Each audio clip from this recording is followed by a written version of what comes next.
يتذكر الإنسان وأنى له الذكرى يقول يا ليتني قدمت لحياتي فيومئذ لا يعذب عذابه أحد ولا يوثق وثاقه أحد يا أيتها النفس المطمئنة ارجعي إلى ربك راضية مرضية فادخلي في عبادي وادخلي جنتي صدق الله العلي العظيم. صلوات. هل لك سر عند الله بينك أنت وبين الله هل لك صدقة تخفى لا يعلمها إلا الله هل لك سر عند الله بينك أنت وبين الله هل لك صدقات تخفى لا يعلمها إلا الله قصص لا تكشف إلا بكتابك حين ترى الله ما حراك بهذا أنت يكبر قدرك عند الله هل لك سر عند الله بينك أنت وبين الله هل لك صدقة تخفى لا يعلمها إلا الله. صلوات.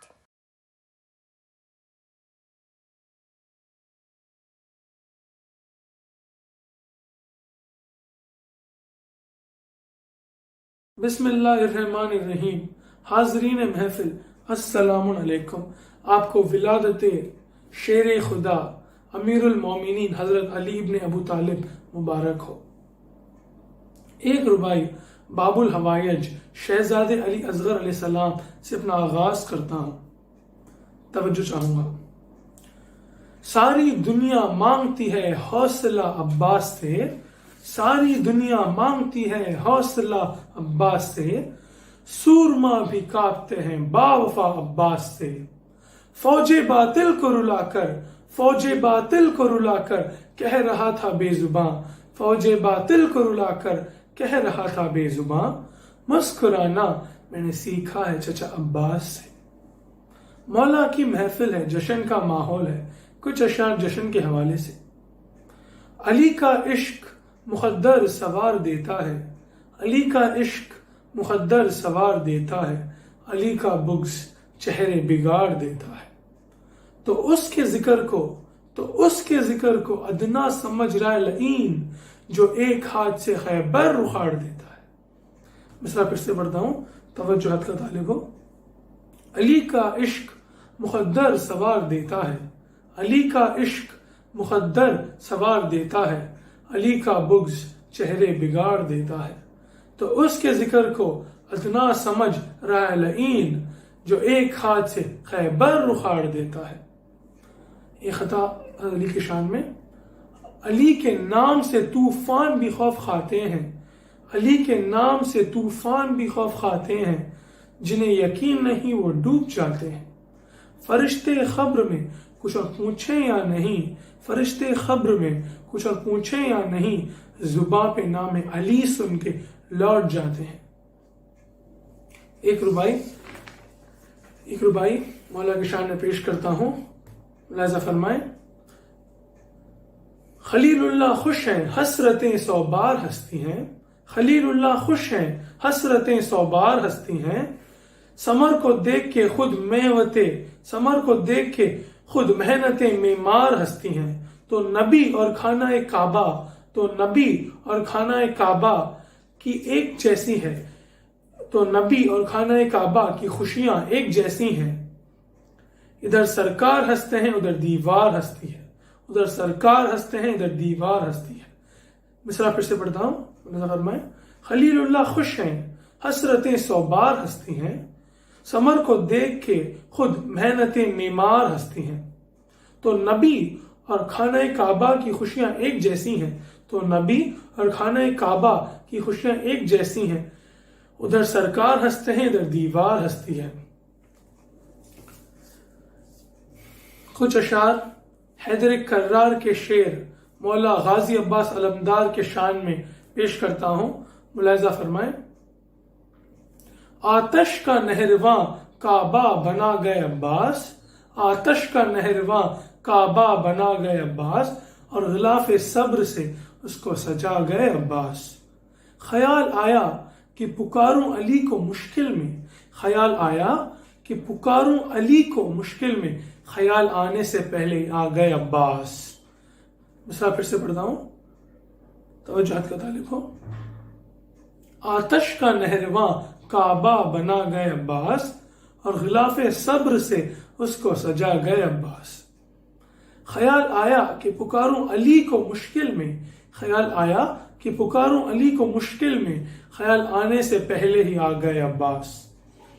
عباس فاطمہ کی تمنا کا نام ہے، عباس فاطمہ کی تمنا کا نام ہے، عباس کا جہاں میں نرالا مقام ہے۔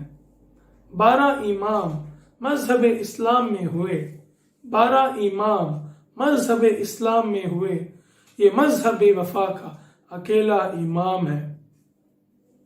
ایک اور ربائی، مصطفیٰ شبیر ہیں اور مرتضیٰ عباس ہیں، مصطفیٰ شبیر ہیں اور مرتضیٰ عباس ہیں، منزل حق ہے حسین اور راستہ عباس ہے۔ مشق علم جوش وفا حکم ایمان، اب اگر دیکھو تو پوری کربلا عباس ہے۔ ایک ربائی حضرت علی کی شان میں پیش کرتا ہوں۔ ہاتھ آ جاتی ہے جنت یا علی کہنے کے بعد، ہاتھ میں آ جاتی ہے جنت یا علی کہنے کے بعد، خود سنور جاتی ہے قسمت یا علی کہنے کے بعد۔ ایک نعرہ حیدری، یا علی۔ ایک مولا جہاں، ایک مولا جہاں میں 100 پہ بھاری کیوں نہ ہو، ایک مولا جہاں میں 100 پہ بھاری کیوں نہ ہو، 100 گنا بڑھ جاتی ہے طاقت یا علی کہنے کے بعد۔ قصیدے کے کچھ اشعار اب خدمت پیش کرتا ہوں، توجہ چاہوں گا۔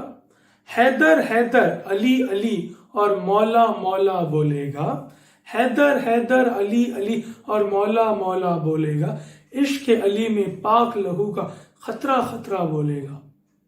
لاکھ لگے بدت کے پہرے فتووں کے اس بستی میں، لاکھ لگے بدت کے پہرے فتووں کے اس بستی میں، نعرے حیدر میری قوم کا بچہ بچہ بولے گا، نعرے حیدر میری قوم کا بچہ بچہ بولے گا۔ اور شکریہ، التماس دعا۔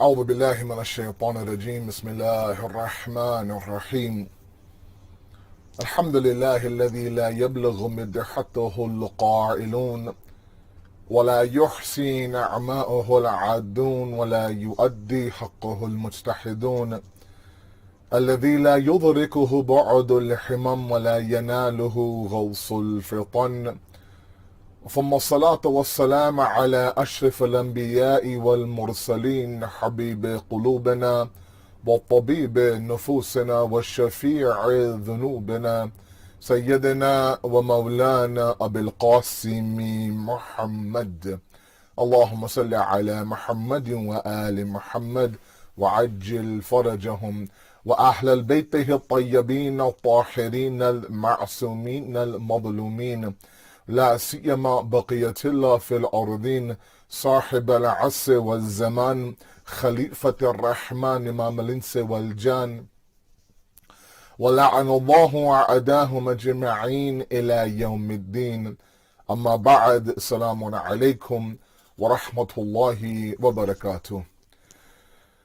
I'd like to first of all send my congratulations to the Imam of our time, to the Maraje, and to all of you and your respected families, to my beloved Edmonton community on this Waladat ba Sa'adat of Amir al-Mu'mineen Ali ibn Abi Talib alayhi salatu wassalam.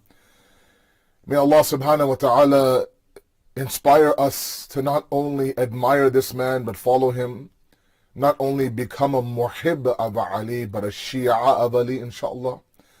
I have been with all of you now for the various programs in the month of Rajab. It's been such an honor for me to share all these great programs and discussions with all of you.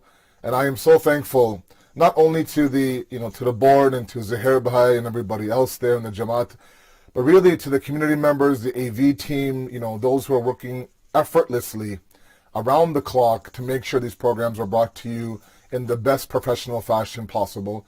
And your dedication, your commitment, your love, your mawadda of the Ahlul Bayt, may Allah accept all of your efforts and continue to inspire you to follow the path of salvation towards Allah subhanahu wa ta'ala.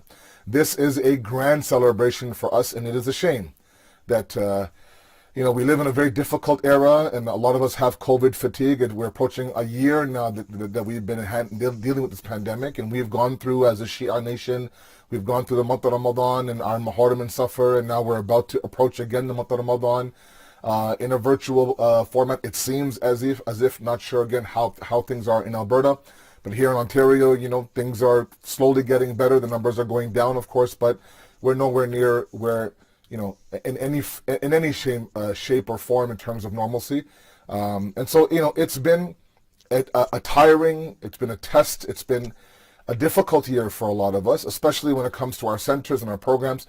A lot of these programs, we rely heavily on them for our community fix, for our social anxiety. As I mentioned, I think to all of you before in a previous program, I get a couple of phone calls from some elders, and they tell me, Maulana, our Thursday night programs for us was our anxiety medication, was our depression pill. Without it, we would just be, so alone. And so, again, to come across the 13th of Rajab now and to be in this virtual world, it hurts. It's difficult. But the silver lining is that we somehow figure out a way to still celebrate the best way we know how. So I really hope that all of you have, you have some decoration inside of your homes. Maybe, you've cooked a special meal, maybe some lights on the outside of the house. Every year in Christmas, I get the same questions. Is it okay if we have some Christmas lights outside? And maybe this is a good time for us to also kind of put up some lights and turn them on. And maybe the neighbors might think, why do these people have lights on in late February? And maybe that's a good time for us to kind of let them know that this is our celebration. Send some sweets to our neighbors, reach out to loved ones. Don't let this day go by as if it's a normal day. It's not. It's the birth of Amir al-Mu'mineen. And to somehow capture his distinction, his attributes, his characteristics, in a short half an hour, 35-minute speech is almost impossible. The place that I'm going to start off with tonight with all of you, and then I want to get to something very specific tonight, and that is that when we measure the usage of the word mawadda inside the Quran, we see that this word is used in two different capacities, two different, very distinct capacities. The first capacity is in marriage, where Allah subhanahu wa ta'ala, in that very famous verse from Surah Rum, verse 21, I believe, Allah subhanahu wa ta'ala now, is elevating the institution of marriage to one of His signs. وَمِنْ آيَاتِهِ, from His signs is what? أَنْ خَلَقَ لَكُم مِّنْ أَنفُسِكُمْ أَزْوَاجًا. He created for you and from you spouses. لِتَسْكُنُوا إِلَيْهَا, so you may find sukoon, serenity, contentment in them. وَجَعَلَ بَيْنَكُمْ مَوَدَّةً وَرَحْمَةً. And He has placed now between the two of you, meaning between the husband and the wife, mawadda and rahmah. Mawadda usually is translated as love inside the Quran. Rahmah, of course, is mercy and forgiveness. But mawadda is so much more higher than love. And you'll understand where I'm going with this when we look at the second usage of the term in the Quran. And that is a more theological discussion, when now the Quran describes this ajr, this reward that the Prophet is asking from his ummah. Now that alone is very strange, right? He's the only prophet of the 124,000 prophets, at least documented in the Quran. Now, mind you, there's less than 30 prophets mentioned in the Quran, so not every prophet is mentioned. And there's reasons and wisdom behind that that's far beyond our capacity to understand. But regardless, you pick up Surah Anbiya, Surah Qasas, that have the majority of the stories of the Prophet. Nowhere do we see Prophet Nuh, Prophet Ibrahim, Prophet Musa, Prophet Shu'aib, Prophet Dawood, any of them asking their ummah and their nation that they have come to save for a reward, for a thank you, something in return for everything I've done. You were on the edge, on the brink of the hellfire. I pulled you back. I sprinkled and I brought you to the forefront of the gates of salvation. But none of them asked for a reward. In fact, there are some verses that are adamant that the Prophet will say, I don't want a reward from you. I want no ajr. But yet the Prophet of Allah now is the only Prophet of Allah who's saying, no, wait a second, I want a reward. I want something in return for what I do for you. I don't ask any of you anything of any ajr. لا أسألكم عليه أجر إلا المودة في القربى. I don't ask a reward from you except that you have what? مودة في القربى. That you have mawadda for my family. Again, that word mawadda appears. If I had time, I would look at the lexical meaning and dissect the root word and what does it mean and this and that. It's enough to know that mawadda in today's lingo, today's kind of terminology, is to understand the language of love of the one you claim to love. Okay? Let's use the first example. A spouse. You and your spouse. Those of you who are blessed to be married, and it is a blessing. Part of the understanding of the love you have for your spouse is not just gifts. It's not just verbalizing. It's not hashtags or Instagram posts or selfies on some beach in Cancun. It is to understand the language of love of your spouse. Okay? What I mean by that is that if you claim to love your spouse, then you have to love them the way they want to be loved. You cannot dictate and look, I love you, but I'm going to love you in my expression the way I want to do that. Say, no, they're the beloved. They get to call the shots at how they want to be loved. It's very simple. So, for example, sometimes, husbands complain to me that, Malana, I buy her gifts, I give her this, I give her that, but she's still not happy. When you ask the wife, to say, look, I don't want any of that. He knows what I want. He's not giving me what I want. I've asked him for this. I've asked him to be better with my family. I've asked him to lose 15 pounds. I've asked him, let's say, for example, to help me around the house, to help with the kids, to be more involved, to be more present. Right? Maybe not spend 6 hours playing video games. I've asked him for all that. He won't give me that, but he'll sit there and he'll bring me a dozen roses on Valentine's Day. And he thinks that that's enough. It's a great gesture. Thank you very much. Roses die in 3 days. And they have thorns on them if they're not picked properly. What would be more beautiful, along with the 24 roses, long stem roses, of course, don't cheap out, is the fact that you also cook a meal that day. Assuming, of course, and again, it might be, it might insult others to assume that, men don't cook around the house, or that you give her day. Take the kids out somewhere, go for a walk, go to the park, go for a drive, let's say in this pandemic world, give her a day, or let her go and do some self-care, whatever the case may be. Or there are some spouses who just, they want this, they want that. You have to understand what it is that they want. How do they want to be loved, and love them accordingly. A lot of people ask me, why do I need to worship Allah the way He wants to be worshipped? Why can't I pray the way I want to pray? Because He's the one being prayed to. He's the ma'bud. He's the source of your worship. He's the one that you've chosen not to enslave yourself to, so He calls the shots. If He wants salat and prayer and your form of meditation to be ruku and sujood and qunut and qiyam and tashahud, then so be it. That worship is not yours. It's His. You're worshiping Him. He gets to tell you how He wants to be worshipped. I bring this up only because one of the things that I want all of us to understand is the fact that this grand celebration is a great reminder of a couple of things. Number one, the love that we have for Amir al-Mu'mineen. I mean, this is the one Jashan I remember growing up that I used to absolutely love. This just the environment, the celebration, the look on people's faces, the colors. Oh, baby, the colors that I would see in the men's side. I mean, I remember one guy wore a lime green sherwani. I'm like, woo, lime green. I'm like, damn, that's great, man. Forget the hot pink and the flashy red and, the polka dot socks. And, I mean, people were just glowing. I mean, it was just yellow and this and that, all sorts of colors. It looked like a pack of rainbow Skittles in the men's hall. It was amazing. All because I know they're waiting for 13th Rajab to bust out that shirt. I can only imagine how things are in the women's side. And that is just a simple sign of the fact that the love of Amir al-Mu'mineen runs through our veins. And that's where we stop and we do a small dua for our parents. That mother that would teach us Ali before we would go to sleep. That father who would take us to the jashan, make sure that we are dressed to shoes from head to toe. All because this is no ordinary celebration, my son. This is the birth of our first Mawla. And that love is there, and that love is there.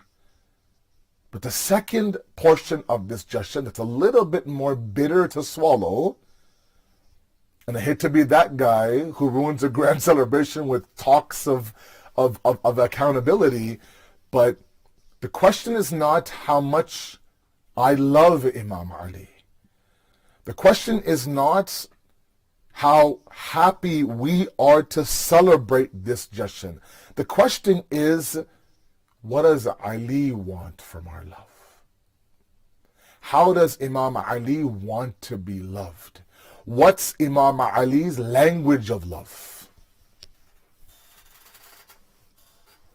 Otherwise, God forbid, we say, Ya Hussein, Labbaik, Ya Hussein. We go to Karbala every single year. We do a majlis inside of our house. We sponsor an ashra, let's say, at the Jamaat. We do this, we do that. But our life inside the home resembles that of Yazid's life, God forbid. What is the point of that, Hussein?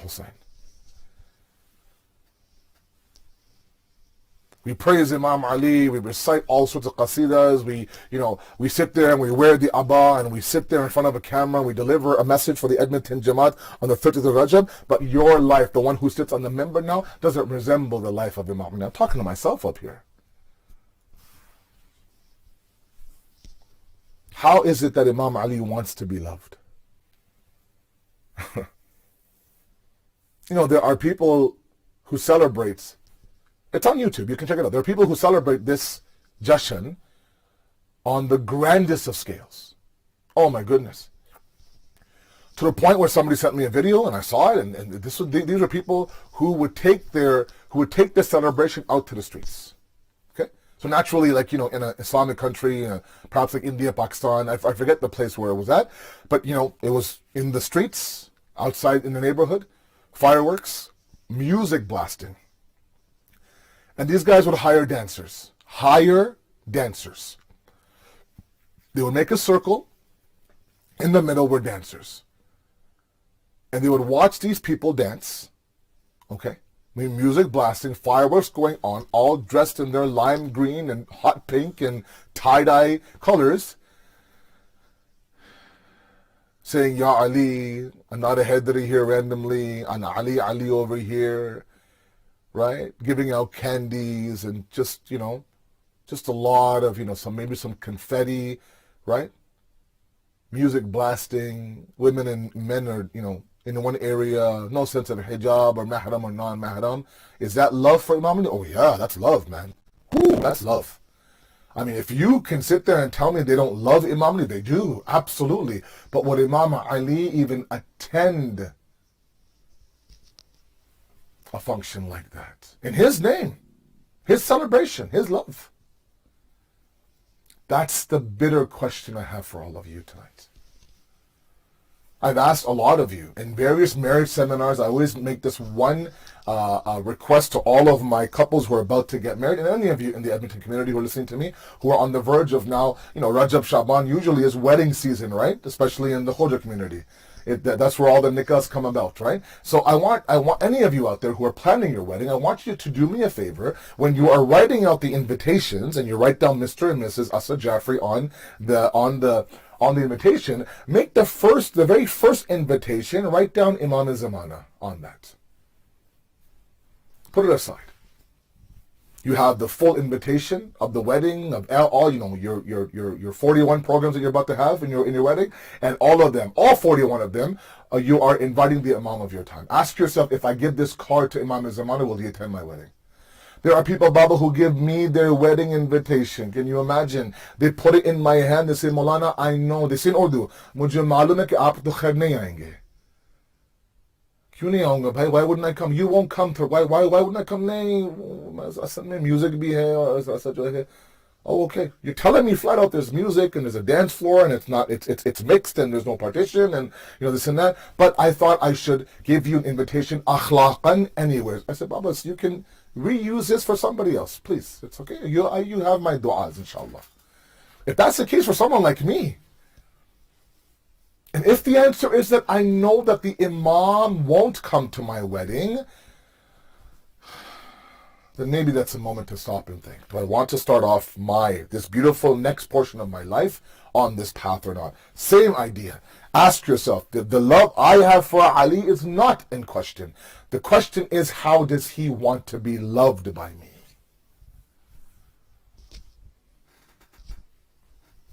Sometimes I find, and again, I don't mean to be general, and maybe all of you won't like this comment, but that's okay now. We're family now, right? Sometimes I find those couples and those families that present themselves to be the closest of the closest on social media, right? On the anniversaries and on the birthdays, this long post about the greatest husband in the world, and what would I be without my angel on earth, and he's my everything and she's everything. She walked into my life and took over my life, and where was I before? And there's some heart in the sand and some arrows pointing, I don't know, roses, and some footprints in the sand, and hashtag, like, I don't know, best friends for life. Those kind of couples are the ones that worry me the most, I swear to God. They're the ones I'm like, whoa, this couple needs help.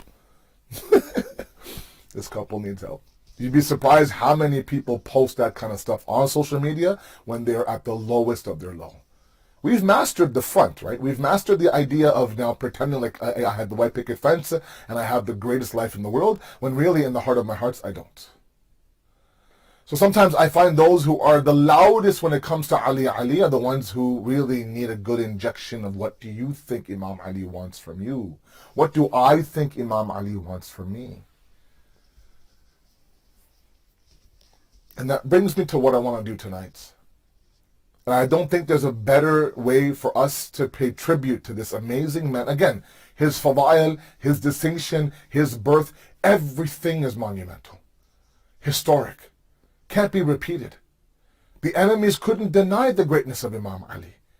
The only thing they had a problem with on Ghadir was his age. That's it. Everything was age to them. The older you were, the wiser you were. The younger you were, the more foolish you were. But the Prophet now, time and time again, across 23 years of his prophethood, proved the fact that age was nothing but a number to him. It was about the state of your heart. Bilal Habashi was 21 years old when he first gave the adhan on top of the Kaaba when they conquered Mecca. Jafar al-Tayyar, the brother of Imam Ali, the first muballigh, the first propagator of the religion, went to Abyssinia, Ethiopia for tabligh, took 82 people with him. He was 22 years old. Imam Ali, up and down those great war stories that we heard about, Badr and Khandak and Khaybar, all of that was in his 20s. Ghadir, he was 33 years old. Jawan, Shabab, youth. So no one could deny the greatness of Amir al-Mu'mineen. So recalling those things feels good, it does. It increases the love, but that love now has to result in amal. Everything is amal. Remember that. Everything is amal. Nobody will ask you about the love that you had in the grave for Amir al-Mu'mineen. I'm sorry, everybody will ask you, what did you do with that love? That love is great to a certain point. Again, language of love. I love her, Malana. I love my wife, Malana. I love my wife, but I'm not giving her a single thing that she wants. I'm giving her what I think she wants. So I you know, there's flowers in every room of the house. So what? But she's miserable. Because you don't spend time with her, you don't give her family respect, you don't spend money on her except for flowers, that's it. And you think, oh wow, I'm a great husband, man, I buy her roses every single week. Any other wife would be ecstatic. So you blame it on her. Anyways, let's not go down that path. So I think that to me, there's 1,000 ways to pay tribute. To me, it's to understand the man's words and to follow them. So tonight, I want to look at his words with all of you. And I want to picture and imagine, I want to go through portions of Khutbah Hammam 193. You know, I'll tell you something, and I won't be long, I promise. Maybe a little bit longer than 30 minutes this time, because this is a grand celebration. To my youth out there, a lot of what I see on Instagram nowadays is this idea of a reboot in your life, right? A reboot, a restart, a revival per se, right? This idea of now emotional intelligence. Look at yourself now. Look at, you know, a lot of journaling nowadays, right? A lot of writing down your emotions, keeping a food diary, let's say, for example. What did you eat? How did you feel? Why did you eat what you ate? Blah, blah, blah, all these things, right? A gratitude journal on your side table, lighting a candle, doing something that has purpose, being mindful, being present in the moment, all of that. Beautiful things. Life-changing things. And people are charging a lot of money to be part of those classes. And sometimes I think we underestimate the fact that all of that you can find in the words of the Ahlul Bayt 1,400 years ago. And this Khutbah Hammam, sermon number 193 of Nahjul Balagha, called the Sermon of the Pious, Khutbah Muttaqeen, also it's known as, is a life-changing sermon. Line by line, word for word, it can literally reboot, revive, restart, re-energize your life. All the re's you want, all of it is hidden inside of this sermon. Provided that you don't read that sermon and think, whoa, I can never be this person, so forget it. We can't ever have an all or nothing approach when it comes to religion. And that's the problem. In this day and age, in 2021, it's go big or go home, right? The millennial is all about the impact. And the deen doesn't care about impact. The deen cares about the monotony of it. The deen cares about the fact that it is a meticulous, particular, slow-moving journey towards God. There's no race, there's no finish line, it's just a climb. Keep climbing. Stop, pause, take a break, doesn't matter. Just don't stop climbing. Inch by inch, crawling speed, I don't care. Our failure sometimes as believers is the fact that we place expectations on us that no one else has placed.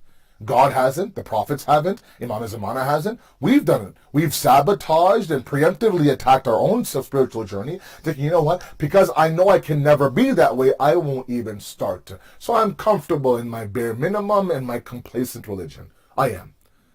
And that is something that's internal that has to be dealt with. The deen's all about struggle, man. Work very hard, man. Learn to control yourself inch by inch. That's fine. These words I'm about to share with you are monumental, life-changing. Let's examine. Let me put on my eyes and fix my hat, and let's move forward. I'm already 25 minutes in. Give me 10, maybe 15 minutes of your time, inshallah, at the Masadua. I'll make it worth your time, inshallah. Number 193. Hammam is a name of a person who was a companion of Amir al-Mu'mineen, saying, Mawla, tell me who the pious ones are. Wherever I look, I see taqwa, muttaqi.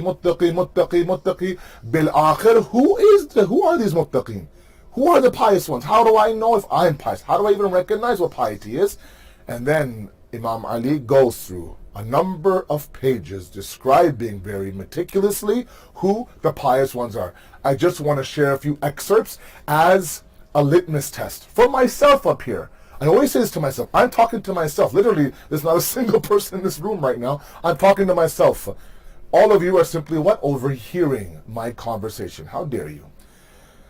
He says this Tamam. Imam Ali's words directly. Sermon 193, with my own discretion, I picked and I chose what I thought were relevant. He says they of course here refers to the pious ones. The pious ones keep their eyes closed to what Allah has made unlawful for them, and they put their ears to that knowledge which is beneficial to them.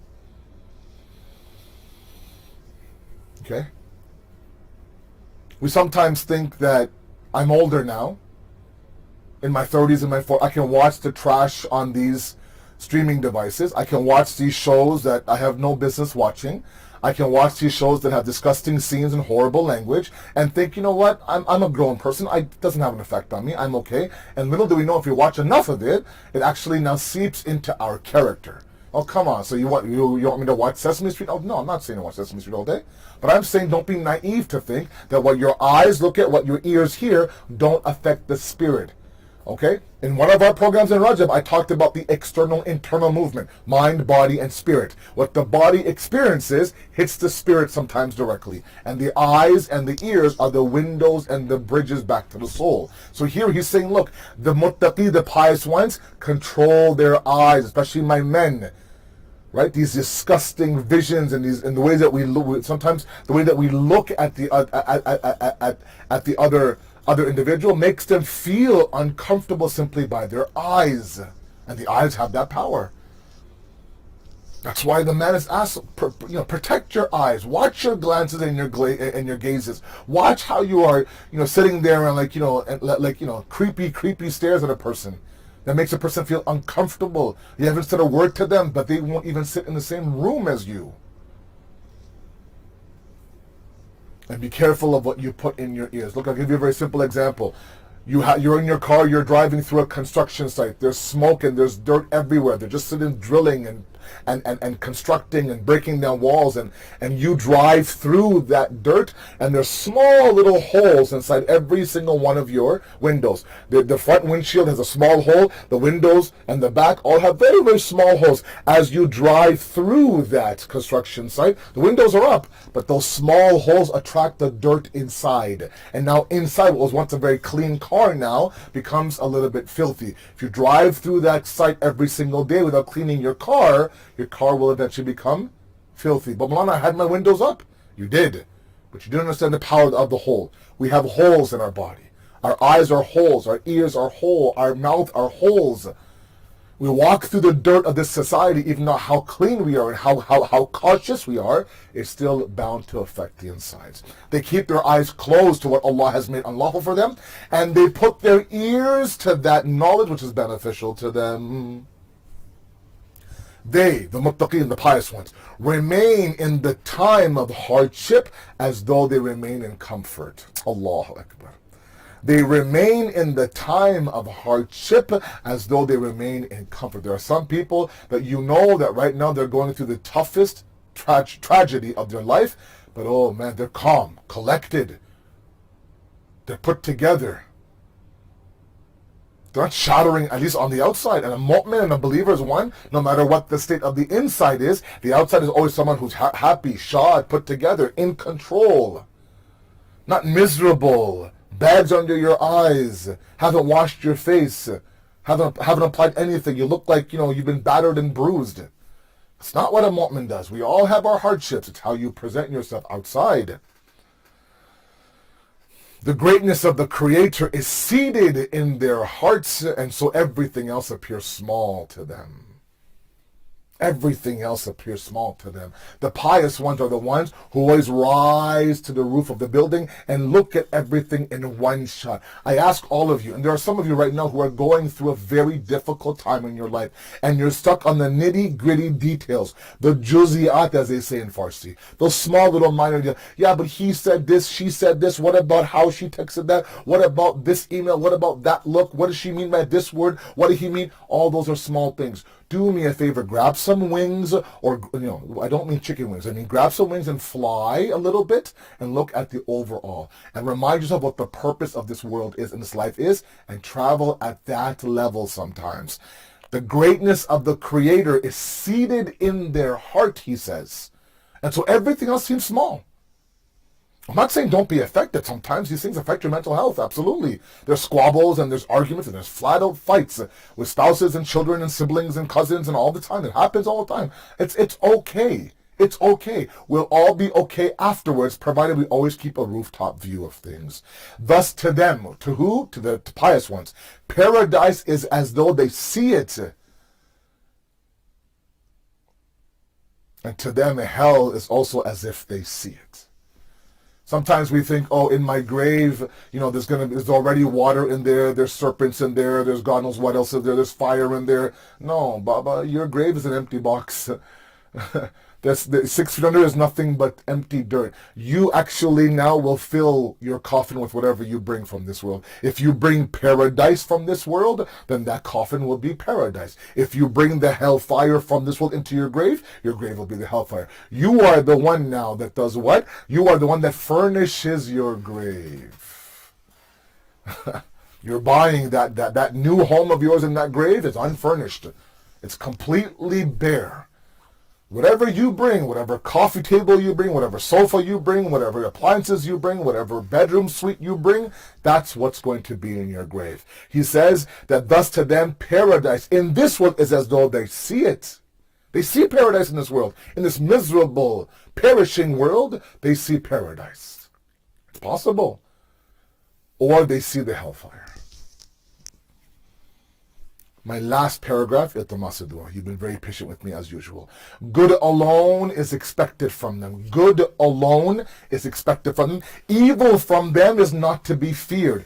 Even if they are found among those who forget Allah, they are counted amongst those who remember Allah. I've heard stories. People tell me about a group of guys who have done this mischief in the center. They're a group of guys who, we have a shed on our ground in our mosque. And sometimes behind the shed, all sorts of things happen. Things are smoked back there. Things are burnt back there. Things are heard back there. God knows what's back there. And sometimes, every so often, I would hear a report about, a group of guys who are there, let's say smoking, for example. And I would say, give me a list of the guys. And they would go through 4 or 5 names. And sometimes I might come across one name and say, are you sure this guy was there? He must have been forced. He must have been stuck. There's no way he was.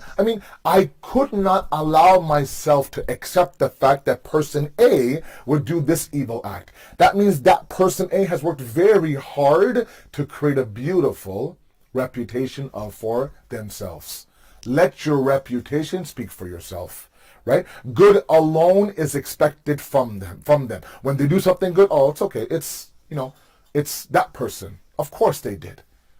Of course they did. You hear about them volunteering here, donating here. You hear about them doing this, doing that. Oh yeah, no, that's what he does. That's what she does.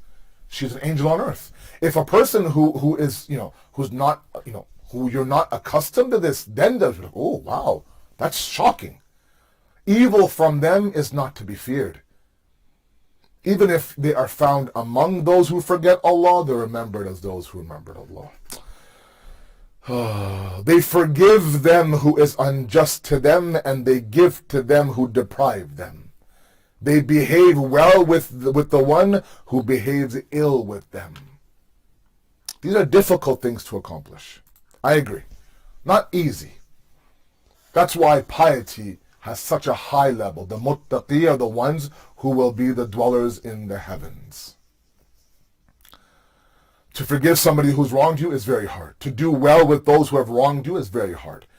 To walk away from a moment where you have to avenge the person who has caused you so much pain takes a special person. But that's what we're talking about.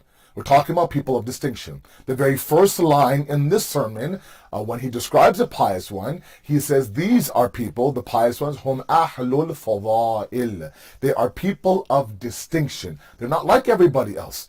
The whole world, like cattle mentality, herd mentality, can go one way. You always find them going against the stream if it is a morally bankrupt movement.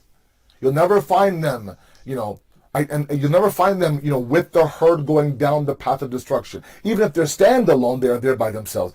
I've said this to my youth 1,000 times. I'll say it to you. Iltimasu dua. That's the end of my speech. And that is this, that in this day and age, where now the audacity of corruption, the audacity of deviance, the audacity of the followers of shaitan is everywhere. No longer do they hide anything. They flout and say, hello, I'm the one. Yeah. I'm the one who's looking to corrupt today's millennials. I'm the one who's looking to numb them. I'm the one that posts disgusting videos on TikTok and Instagram. I'm the one. No longer is there any idea of who's this, who's that. It's flat out understood. At that moment now, for you, my youth out there, for you to be a person of distinction is what's needed. It's very hard. Ooh, it's very hard. The example I'll give you is that you walk into the Edmonton Jamaat, let's say, for example, on a day where everyone decides to wear white. You walk into a room, there's 100 people there, they're all wearing bright white t-shirts.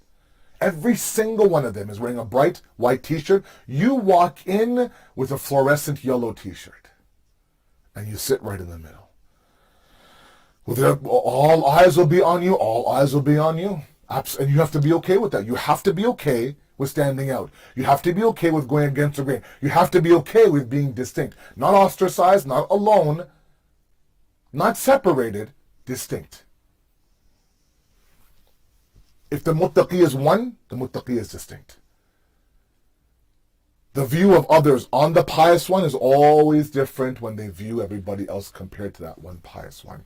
My sisters and my brothers, a grand celebration. My salams to each and every one of you. My du'as for all of you, inshallah, during this difficult time. But if we want to pay tribute to this amazing, azim personality like Amir al-Mu'mineen, the best way we can do is we can understand his language of love. Meaning what? Follow his words. Follow his advice.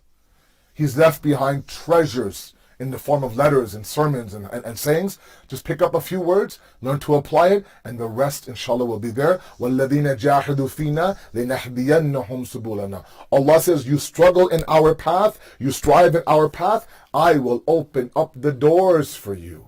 I will now open up the doors for you to be mindful, for you to have a reboot, a revival, a restart, a re-energizing, whatever you need. Emotional intelligence, confidence in yourself, self-worth, all this idea of you escaping now the mental health disorder you're in, all of that. Part of the solution is for us to follow the path of the Ahlul Bayt. We ask you, Allah subhanahu wa ta'ala, to accept our amal. Forgive our sins in the month of Rajab. We're already halfway through the month of Rajab. Can you imagine? We're only 6 weeks away from the month of Ramadan. And we ask you, Allah subhanahu wa ta'ala, to forgive the sins of our parents, accept our deeds. Give us that tawfiq to continue to climb and claw and scratch our way on your journey. We ask you, Allah, to give us that honor to be beside the Imam of our time when he comes, and allow us and our families to stand beside him, inshallah, in support. Thank you very much. May Allah bless each and every one of you. Wassalamu alaikum wa rahmatullahi wa barakatuh.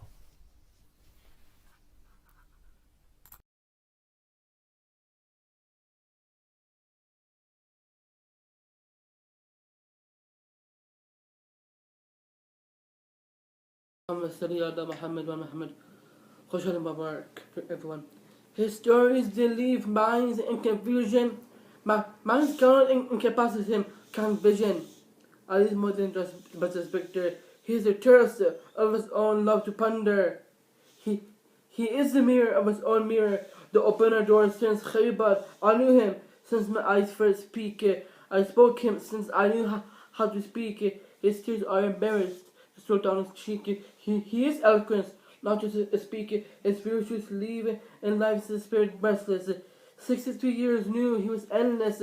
Deaf understood his eyes. Age is ageless. Immoral, he isn't worthless. And understanding him is still confusion. Salawat ala Muhammad wa Muhammad. Allahumma salli ala Muhammad wa ala Muhammad wa jal farajuhum.